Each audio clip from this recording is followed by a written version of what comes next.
அன்பார்ந்த சகோதரர்களே, divine Shalom ஊழியங்கள் மூலம் உங்களை சந்திப்பதை இட்டு நாங்கள் பெருமகிழ்ச்சி அடைகின்றோம்.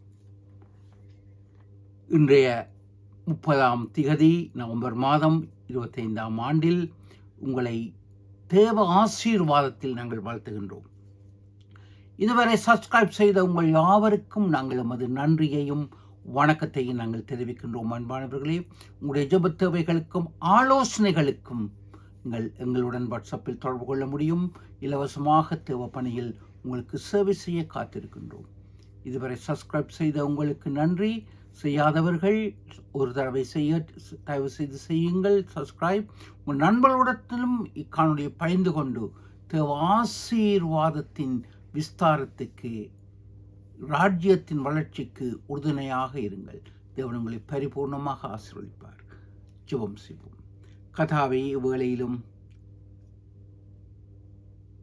உம்முடைய பிள்ளைகளாக நாங்கள் உம்முடைய வருகின்றோம். ராஜா, நாங்கள் சூழ்நிலைகளில் பாதிக்கப்பட்டு, பயத்தின் மத்தியில் சூழ்நிலைகளினால் பாதிக்கப்பட்டு இருக்கும் உடைய பிள்ளைகளை நீர் அரவணைத்து தாய் தேற்றுவதைப் போல நீர் தேற்றி வழிநடத்தும் தெய்வமே.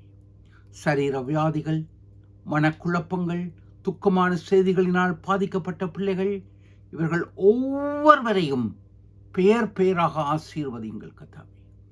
வேலையில்லா சூழ்நிலைகள், பொருளாதார சூழ்நிலைகள் அனைத்திலும் அவர்களை விடுவித்து அவர்கள் உள்ளத்தின் பயத்தை நீர் போக்கும். நீங்கள் பேசுங்கள் ஐயா. விசேஷித்த நாட்களை கொண்டாடும் உடைய பிள்ளைகளை அபரிதமாய் ஆசீர்வதிங்கள். இயேசுவின் நாமத்தில் ஆமேன். அன்பானவர்களை, வேத பாடமாக எசாயா தீர்க்கதரிசியின் புஸ்தகம் 35ஆம் அதிகாரம் 4ஆம் வசனத்தை வாசிக்க கேட்போம். மனம் பதறுகிறவர்களை பார்த்து நீங்கள் பயப்படாதிருங்கள், திடன் கொள்ளுங்கள். இதோ உங்கள் தேவன் நீதியை சரிக்கட்டவும் உங்கள் தேவன் பதிலளிக்கவும் வருவார். அவர் வந்து உங்களை இரட்சிப்பார் என்று சொல்லுங்கள். ஆமேன்.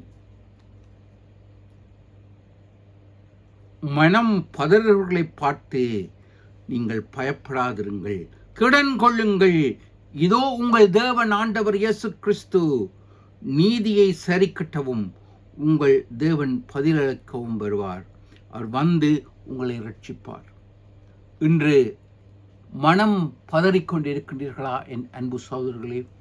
சூழ்நிலைகள் உங்களுக்கு பாதகமாக இருக்கலாம், உங்களுக்கு எதிராக இருக்கலாம். நீங்கள் நம்பிய நண்பர்கள், குடும்ப உறுப்பினர்கள் உங்களை ஏமாற்றிக் கொண்டிருக்கலாம். ஆயினும் சூழ்நிலைகள் உங்களை பாதிக்கலாம். ஆண்டவர் உங்களை பாதுகாக்கின்றார். சிலர் இடியே விழுந்தாலும் அசையாமல் இருக்கின்றவர்கள், சிலர் சிறிய பிரச்சனைக்கும் மனம் பதறுகின்றவர்கள். அது அவர்களுடைய இயல்பு, அதை குறித்து அல்ல. ஆனால் இப்படி மனம் பதறுகின்ற, வேதனைப்படுகின்ற, அங்கலாய்க்கின்ற பிள்ளைகளை ஒரு தாய் தன் குழந்தையை தேற்றுவதைப் போல ஆண்டவர் உங்களை தேற்றுகின்றார். என் அன்பான சகோதரர்களே,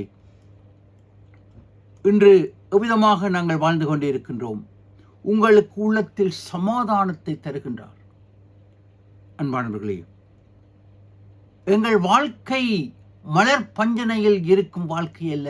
துன்பங்கள் வருகின்றது, சந்தோஷம் வருகின்றது.